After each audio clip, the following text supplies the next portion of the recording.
Hello दोस्तों, मैं आपका दोस्त जगन्नाथ पासवान और आप देख रहे हैं जेपी न्यूज़ झारखंड। अभी झारखंड में एसआईआर हो रहा है।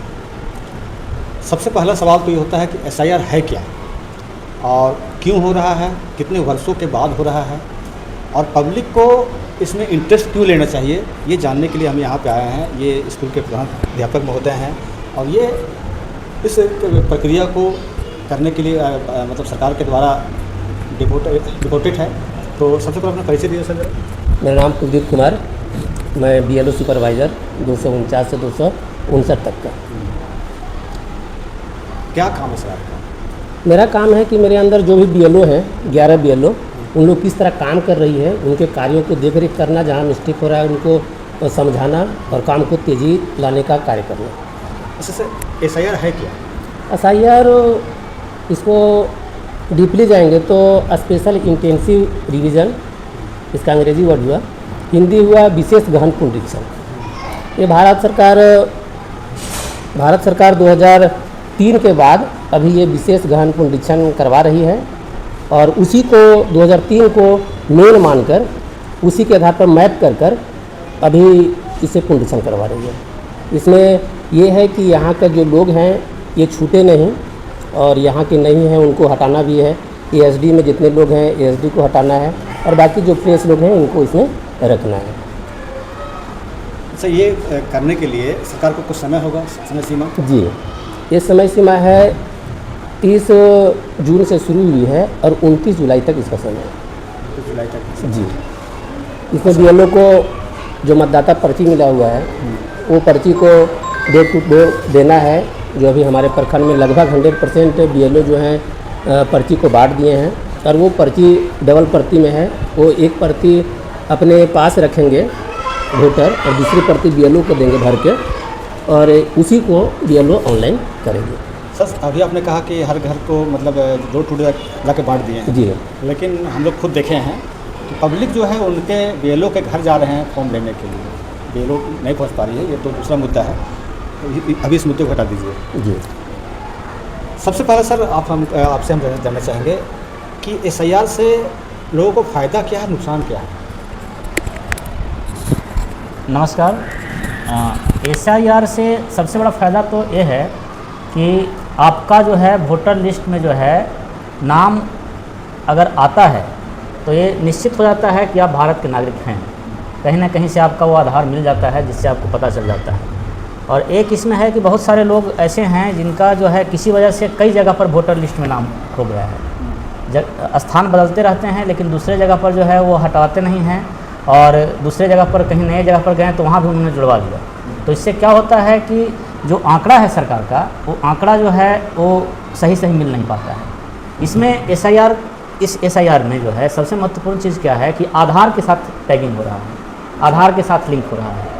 तो जो व्यक्ति जहाँ है अपना एसआईआर वहाँ अगर करवा लेता है, आधार से उसका टैगिंग हो जाता है, तो फिर उसी आधार नंबर से किसी दूसरे जगह पर फिर उसका जो है टैगिंग नहीं हो पाएगा और स्वतः वहाँ वो एएसडी में चला जाएगा।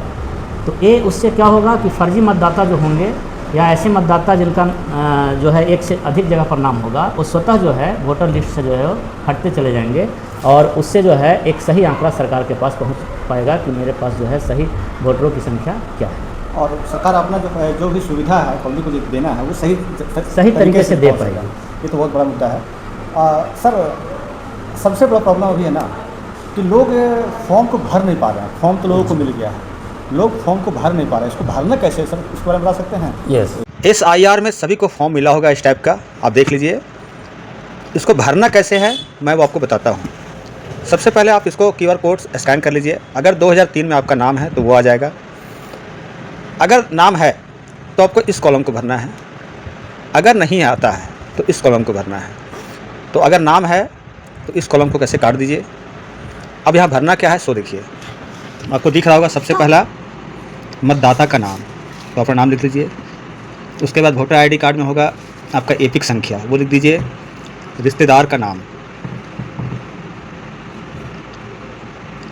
अपने पिता का नाम यहाँ लिखिएगा, यहाँ लिखिएगा पिता, जिला जो भी आपका है वो लिख दीजिए। राज्य यहाँ होगा झारखंड, क्योंकि झारखंड में हो रहा है। जिला हम हजारीबाग से आते हैं तो यहाँ हजारीबाग लिखेंगे। विधानसभा क्षेत्र की संख्या,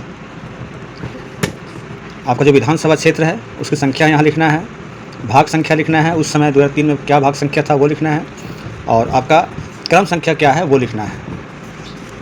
अगर नाम नहीं हो तो देखिए क्या लिखना है। यहाँ पे नाम, यहाँ पे लिख दीजिएगा अपना पिता के नाम, यहाँ पे अपने पिता का एपिक संख्या, पिता के रिश्तेदार तो यहाँ पे आप लिख दीजिएगा दादा का नाम, उसके बाद यहाँ लिख दीजिएगा पिता, फिर यहाँ जिला, यहाँ राज्य, और सेम वही है यहाँ पे विधानसभा क्षेत्र की संख्या, भाग संख्या, क्रम संख्या।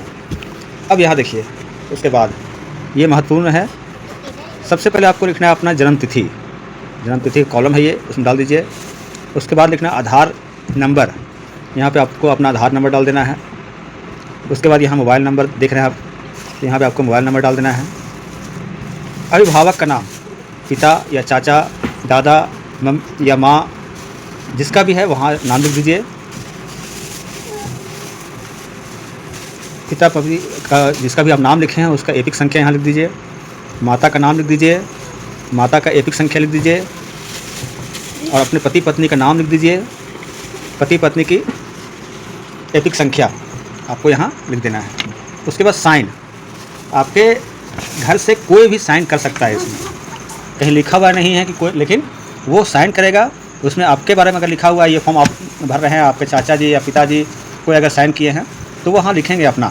अगर भतीजा है तो भतीजा, पति है तो पति, पिता है तो पिता, भाई है तो भाई, संबंध आपको यहाँ लिख देना है। साइन उनका रहेगा, संबंध आपका लिख देगा वो। तो ये फॉर्म भरने का तरीका आपको दिख गया। आसान तरीके से इस फॉर्म को भरे।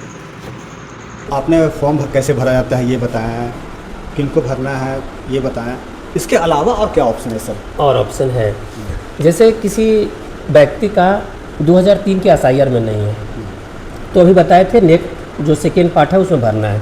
और यदि किसी व्यक्ति का कहीं पे एसआईआर नहीं हुआ है तो उसमें ऑप्शन है मोबाइल में, जब हम फॉर्म भरे में जाएंगे तो खोजने का एक ऑप्शन है, खोजने में जाएंगे और उसमें 3 या 4 ऑप्शन है कि 2003 के संतान है या 2003 में नहीं हुआ है, और लास्ट में एक ऑप्शन है 4था नंबर जो है लिखा हुआ उसमें कि कहीं पे एसआईआर नहीं हुआ है, तो उसमें टिक करेंगे। उसके बाद उनका सारा जो डाटा है वो भरेंगे, सबमिट करेंगे तो ये सबमिट हो जाता है।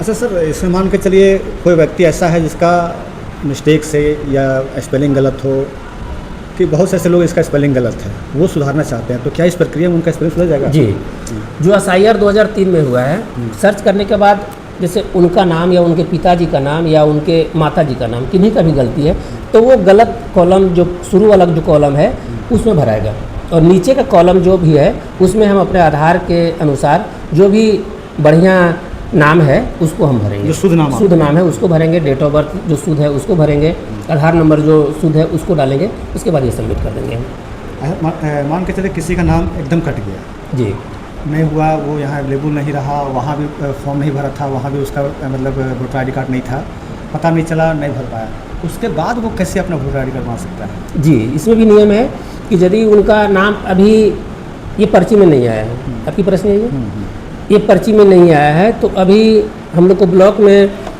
जिसका गलत हुआ है या नहीं चढ़ा है तो जाकर अपना शिकायत दर्ज कर सकते हैं, उसके बाद उसका निपटारा वहीं से होगा, प्रखंड स्तर। जी ठीक है दोस्तों, कुछ सवाल थी मेरे मन में एसआईआर के लिए, तो मैं आज इनसे मिलने के लिए आया और बहुत अच्छी बातें बताई इन्होंने।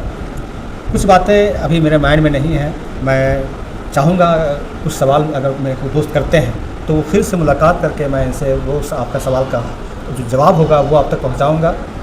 अगर एसआईआर के लिए जो अभी चल रहा है उसमें आपका कुछ सवाल है तो कमेंट बॉक्स में कमेंट ज़रूर कीजिएगा, मैं उसका जवाब ढूंढने के लिए हर संभव कोशिश करूँगा। किसी भी अधिकारी से मिलना पड़े ये तो है ही, अगर इनसे ऊपर के अधिकारी से मिलना पड़े, ये इनको अगर वो चीज़ पता ना हो तो हम वो काम भी करके आपके सवाल का जवाब ज़रूर देंगे। मैं आपका दोस्त जगन्नाथ पासवान, तब तक के लिए धन्यवाद। धन्यवाद सर। धन्यवाद।